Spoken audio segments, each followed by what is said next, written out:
They were getting that pressure, just not in the numbers. 2nd and 6. Alouettes trying to finish here. Calvillo under pressure. Underneath he throws, and it'll be short of the first down. And once again, this Tiger Cat defense comes up with a stop. Yeah, you know, it really has become a defensive game that there's been some outstanding efforts defensively. I mentioned after the first play of the football game, the secondary for the Ticats, their linebackers have been all over these receivers. You just saw a big play by John Bowman, the Alouettes defensive line. We've seen Justin Hickman step up for a couple of big sacks in this game. You got to give credit where credit's due, and these defenses are playing well. Duval trying to make it a 2-score game from 24 yards out.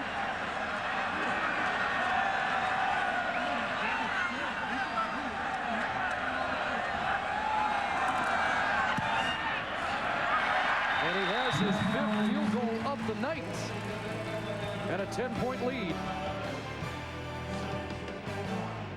Backs in the Canadian Football League, you can consider that Kevin Glenn last week was up around 80% in the completion percentage department. Anthony Calvillo is just one of the best when it comes to completion percentage, and yet both these quarterbacks struggling against good defensive performances. Glenn with 356 and 340 in the previous 2 weeks. Here's Cobb. Boom off the left side. DeAndre Cobb has a first down. Up to the Hamilton 50-yard line. 15 for Cobb. Well, a little more aggressive there from DeAndre Cobb. He made one move at the line because he was forced to. And he'll step up here again in that 2-weapon system where he's got 2 running backs in the backfield beside him. That causes the linebackers to hesitate a second. Good move there to bounce it. But I like that he got his pad level a little lower and a little more aggressive. Talked to center Marlon Hayes yesterday. Like the extra split second they have the block because the linebackers don't know who's going to get the ball. Harlan Blue's been quiet tonight, and that's why Billy Parker with terrific coverage. And that's why these quarterbacks are struggling, because it has been tight coverage. It has been good defensive line play. You're looking at 2 quarterbacks that in the history of this game, when you look at the passing yardage, they're the top 20 quarterbacks in passing yardage. Well, of those 20, only 5 have completed 60% or better of their passes. 2 of them are here tonight in Anthony Calvillo and Kevin Glenn. Tonight, Calvillo's hanging in there at 66, but not looking his best. And Kevin Glenn at 45% tonight. 79% the last 2 weeks. Over the middle. And there's a big catch, close to a first down. Dave Stala, again, has been money in those second down situations. Oh boy. What's Chip Cox doing with his old teammate? Looked like he thought it might have been a little bit of taunting there as he made a tough catch in coverage on Chip Cox and then spun the ball.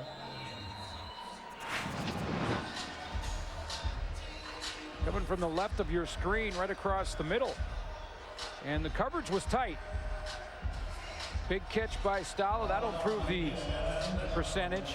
And there's the spin, and Chip Cox didn't like it. Then he realized, whoa, whoa, whoa, whoa, I don't want a penalty for it. And no penalty on the play. And they are short, so 3rd down. Dave's got his football camp scheduled for next month in Hamilton for kids 10 to 18. Said we work it in if he got a certain number of catches in the game, and I think he got there.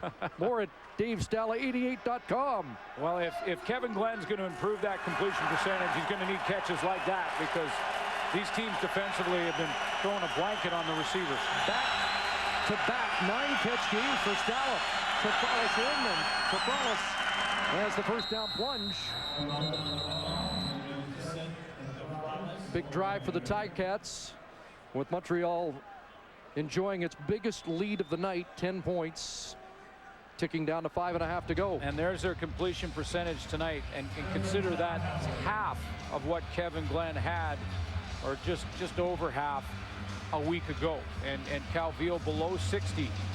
There's a guy that is over 60% game in, game out. He's trying to hang in there, but both of these teams not only struggled in the completion percentage, but especially down in the goal line area.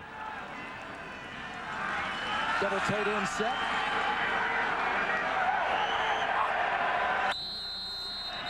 Play doesn't get off.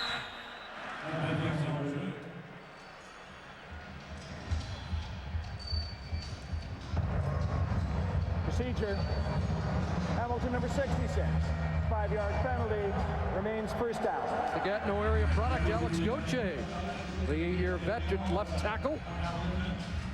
Too many of those from both these teams. You can see the coaches trying to get their teams back and focused again, and no excuses for it. I mean, this is week 4, Canadian Football League, and both these coaches understand the importance of flow and rhythm in an offense, and you can't get it when you get penalties like that.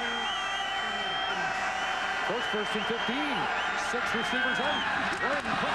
Michael McDaniel hit by Gerald Brown and couldn't make the one-handed grab. Yeah, Gerald Brown sort of drifted into the middle, and I think Kevin Glenn really didn't count him to be part of it back on the outside. And right there, McDaniel, you see, you see there's McDaniel. He's going to come in here like this. You see there's no halfback in Gerald Brown there. He had dropped into the middle, and then he steps up. And that's why Kevin Glenn pointed at himself and said, I'm not going to put you in danger like that again. Gerald Brown's been on the hot seat for a few weeks, but like a prize fighter, he's been on the rope, but keeps coming up with big plays. And not that there is Grayson James. And boy, he's been punished tonight. And James slow to get up. It's a couple of huge wallops he's taken. And a couple of throws that have taken receivers into some tough situations. And I know this now is at 2nd and 15 for Kevin Glenn. I mean, he's got to try and make something happen, but it's a little slow in the throw. And because of that, Shea Emery closes quickly. And Bryson James remains down. DeAndre Dix with good coverage, and Shea Emery lowered the boom. We'll take a timeout. That one come up. They feel even if it is for a good cause. Yeah, they feel a little bit like Bryson James right now when those sack totals add up a little too much. So 3rd and 15, and from midfield, Hamilton has to punt, and Mapre awaits. Justin Blarney trying to pin up on its block. And Montreal's got the football. Second block of the year for the Montreal Alouettes. Michael Giffen, the fullback, barging through. Yes, Michael Giffen lines up wide at the right side of this formation, and he just knifes underneath. Direct line to the kicker, Justin Pilardi, and perfect block because he's going to the point where he's going to kick it, not to the player. And you can see him extend the hands, basically tackle the football, and he's off. Sudden change now for that Hamilton defense. Giffen, a former Hamilton draft choice, let go by the Tiger Cats in a big play against his old team. There's Brian Blanton on the sweep. Can't turn the corner. Gets driven out by Mark Keith Knowlton. Hey, get your get down. I'll see you, Gip. I'll see you, baby. We'll find out how you can create your own plays at NissanArmchairHero.com. There he is again, just perfect timing for Giffen to come out in a game that both teams struggling to find points and big plays. That may be the biggest. So 2 turnovers here in the second half by the Tiger Cats. Giffen savors the moment, but the Alouettes trying to capitalize, and again, full blitz. Montreal unable to cash in the red zone.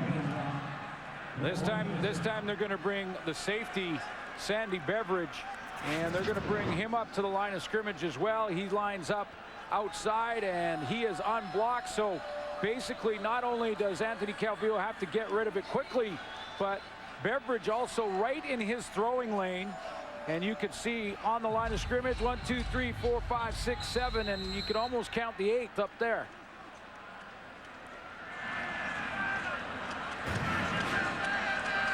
So busy night for Damon Duval. Man from 21 yards out looking for number 6 on the night. 13-point lead, but it could have been worse. Well, there's a lot of ifs and buts and what ifs in this game when it comes to the red zone. Anthony Calvillo addressed it yesterday, said he wasn't concerned about red zone production. Well, there hasn't been much talk about, okay, listen, you know, we have to score. That hasn't been the situation in our locker room. We all know that we're going to get our opportunities, and you know, the coaches come up with great plays just for the red zone based on what we're going to see. So it's just a matter of us executing them. So, you know, we feel confident about what we're going to do going into this week, but there's no extra pressure in our locker room saying we have to score touchdowns this week. Well, the defense might take care of that. That was a dangerous pass intended for Maurice Mann, and Marcus Stell was looking at a pick 6. Yeah, in games like this, it's often the defense that'll score, or maybe a special teams play, and Mark Castell read the mail here as Kevin Glenn tries to get at Maurice Mann. If Maurice Mann doesn't turn into defensive back there, it's picks and 6. Can a receiver get called for pass interference? Putting the jump on me, absolutely not. 2nd and 10. Kevin Glenn pressure, dumps it off underneath. And DeAndre Cobb is going to be short of the first down. There is a flag. And it's going against the Alouettes.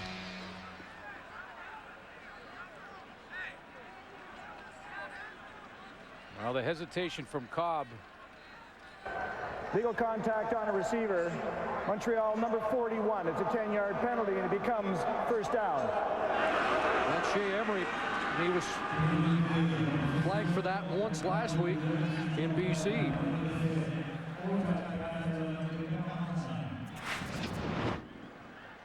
Shea Emery starts in the middle of the formation.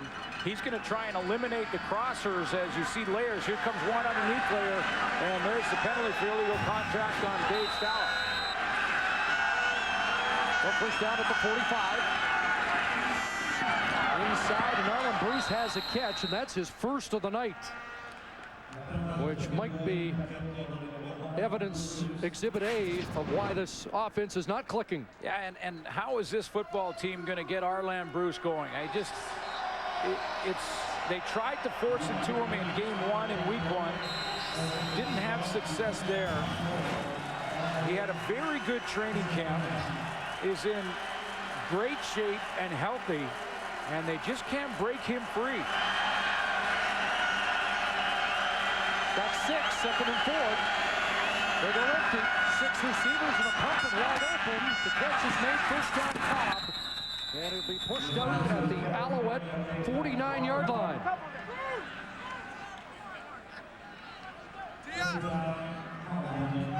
More sense of urgency there in the O-line, and really bowing their neck up at the line of scrimmage. And Cobb sneaks out of the backfield, and you can see here he's going to end up right on the sideline, basically just trying to hide out there as the Hamilton Tiger Cats really load up the short side of the field. And he's the only guy uncovered, and Kevin Glenn finds him. But the offensive line holding off that pressure in this series. 9th touch for Cobb on the night for 57 yards. Kevin Glenn looking deep, looking for Bruce. And Arlen Bruce can't bring it in. Working against Dix. Just as we talk about it, they tried to spring Arlen Bruce and take him out of the slot, and they put him at the wide receiver position to see if they can get a matchup they like. But on DeAndre Dix in perfect position, doesn't interfere with them. And once again, Arlen Bruce struggling. Ticats had only one big offensive play last week. They do not have a run over 20 yards or a pass play. Check out one pass play over 30 tonight. But not been a big play offense. Need one soon. Glenn runs out of time. Dishes it to Cobb. Breaks the tackle. And down to the 40-yard line. He'll be about a yard short of the first down. And now Marcel Belfay has another tough decision.